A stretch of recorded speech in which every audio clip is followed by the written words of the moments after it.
This fight that I was talking about earlier, the Luis Resto fight, this Billy Collins Jr. guy was he was an up-and-coming contender, and he was blinded in the fight, and he could never fight again. Billy Collins Jr. was a promising young boxer from Nashville, Tennessee. With a record of 14 wins and no losses, he was seen as a rising star in the sport. At just 22 years old, he had a bright future ahead of him with his father as a coach. On June 16, 1983, he stepped into the ring to face Luis Resto at Madison Square Garden in New York. It was supposed to be another step forward in his career, but it turned into a nightmare. The fight was brutal. Luis Resto's punches landed harder than anyone expected. By the end of the 10 rounds, Billy's face was severely swollen, and his eyes were almost shut. He lost the fight by decision, but it wasn't just a loss. It was a devastating blow to his health. Doctors later found that Billy had suffered permanent injuries, including a torn iris that left him partially blind. His boxing career was effectively over. After the fight, Billy's father, Billy Collins Sr., who was also in his corner,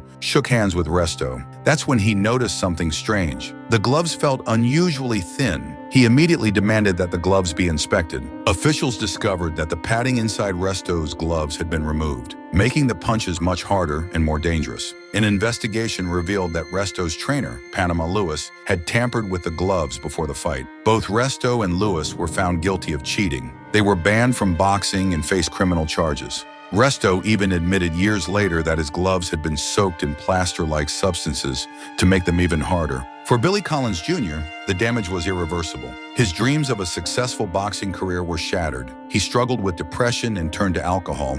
Less than a year after the fight, he died in a car accident, which many believe was linked to his emotional state following the scandal. And it became a really big story. Assault with a deadly weapon, Yeah. right there.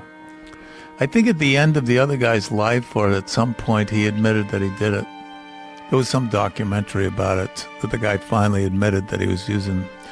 Oh, people have done that forever. People have done that forever. I was sparring with a guy once, and I went to touch his gloves, and I was like, what the fuck is in your gloves?